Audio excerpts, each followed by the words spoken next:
Where do I even begin? Mark, my husband of 10 years, well, he's an enthusiast.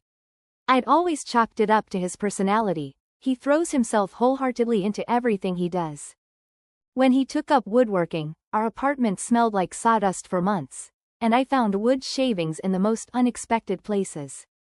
When he got into homebrewing, our tiny kitchen became a science lab of bubbling fermenters and overflowing bottles. It was endearing, in a way. A little chaotic, definitely, but endearing.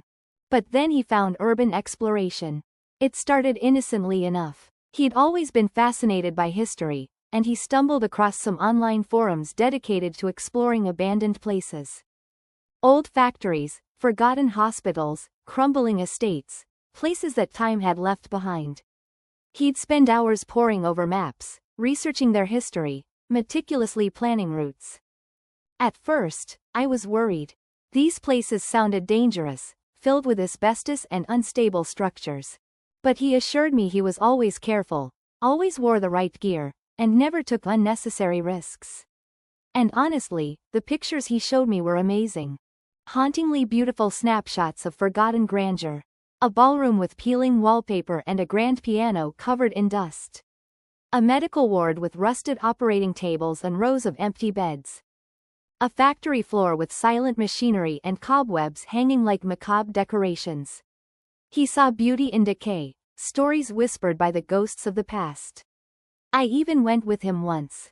It was an old textile mill on the outskirts of town. The air inside was thick with the smell of damp and mold. Sunlight streamed through broken windows, illuminating dust motes dancing in the air. It was unsettling, sure, but also strangely captivating. I understood, at least a little, his fascination. That was when things started to change. The explorations became more frequent, the locations more remote, the risks, well, I suspect they became higher, even if he never admitted it. He became secretive about where he was going, claiming he didn't want me to worry. He started coming home late, sometimes in the early hours of the morning, with strange cuts and bruises he dismissed as minor scrapes. Then came the phone calls. I'd pick up, and there'd be static, maybe a faint whisper in the background, then silence. When I'd ask him about it, he'd shrug it off. Probably just a wrong number. But they kept happening, always at odd hours. And they always left me with a feeling of unease, a prickling at the back of my neck. One night, he came home absolutely wired. His eyes were wide, his hands were shaking, and he was muttering about something he'd found. He refused to tell me what it was, just said it was something incredible, something no one else knows about. He locked himself in his study for hours, furiously typing on his computer. That was when I started to suspect something was really wrong. He wasn't just exploring abandoned buildings anymore. He was searching for something. I started snooping. I know, it's a violation of trust, but I was genuinely worried about him. His browser history was a mess of obscure websites and cryptic forum posts. He'd been researching local legends, urban myths, and historical conspiracy theories. He was obsessed with one particular location, the Blackwood Asylum. Blackwood was an abandoned mental institution about an hour outside of town. It had a dark history, rumors of unethical experiments and patient abuse. It had been closed down in the 1970s and had been left to rot ever since. The local authorities had sealed it off, citing safety concerns. Everyone knew Blackwood was off limits. And that's exactly where I found him going one Saturday morning. I followed him. I told myself it was just to make sure he was okay, but deep down, I knew I needed to know what he was up to. He parked his car down a dirt road, hidden behind a thicket of trees. He grabbed his backpack, a heavy-duty flashlight, and a crowbar. He looked like he was going to war. I waited until he was out of sight, then followed him on foot. The path to the asylum was overgrown and treacherous. The air was heavy with the smell of decay. The closer I got, the more intense the feeling of dread became. The asylum itself was a monstrous edifice of crumbling brick and broken windows. Vines crawled up its walls like grasping claws. It looked like something out of a horror movie.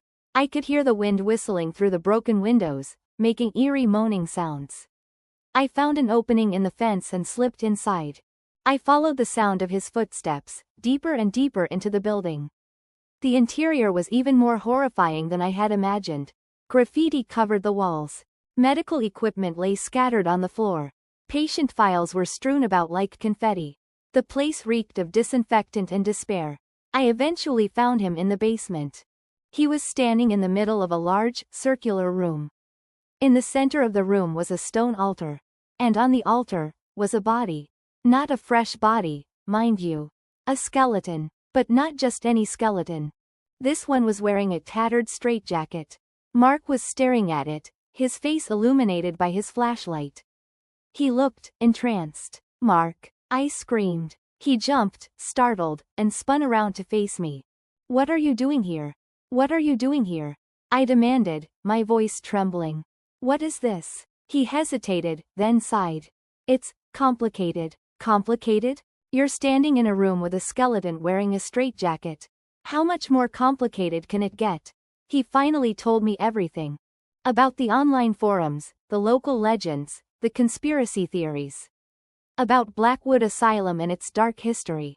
About the rumors of a secret society that had operated within its walls, a society that had performed ritualistic experiments on its patients. And about the one experiment they believed held the key to, well, immortality, essentially. Mark believed that this skeleton was a subject of that experiment. He believed that if he could find the research notes associated with the skeleton, he could unlock the secrets of immortality himself. He wasn't just exploring anymore. He was obsessed. He was digging up graves, literally and figuratively, chasing after a fantasy. I was horrified, disgusted, terrified. This wasn't the man I married. This wasn't my Mark, the quirky enthusiast. This was someone else, someone consumed by a dangerous obsession. I tried to reason with him. I begged him to stop. I told him he was losing himself. But he wouldn't listen. He was too far gone. "This is important, Sarah," he said, his eyes shining with a feverish light. "This is bigger than both of us. I'm on the verge of something amazing. You're on the verge of ruining your life." I shouted. "And you're dragging me down with you." He didn't say anything. He just turned back to the skeleton. I knew then that I had to do something drastic. I went to the police. I told them everything. About Mark's obsession, about his explorations, about the skeleton in the asylum. They were skeptical, to say the least. They thought I was crazy. But I insisted, I pleaded, I showed them the pictures he'd taken. Eventually, they agreed to investigate. They found him at the asylum. They arrested him for trespassing and desecration of a grave. They seized his computer and his research notes. The investigation is still ongoing. Mark is out on bail, but he's facing serious charges. He's lost his job. Our friends and family are horrified. Our marriage is hanging by a thread. He still doesn't understand what he did wrong. He still believes he was on the cusp of a major discovery. He still thinks I betrayed him. I don't know what the future holds. I don't know if our marriage can survive this. I don't know if Mark can ever come back to reality. All I know is that my husband's hobby nearly destroyed our lives. And I'm not sure we'll ever recover.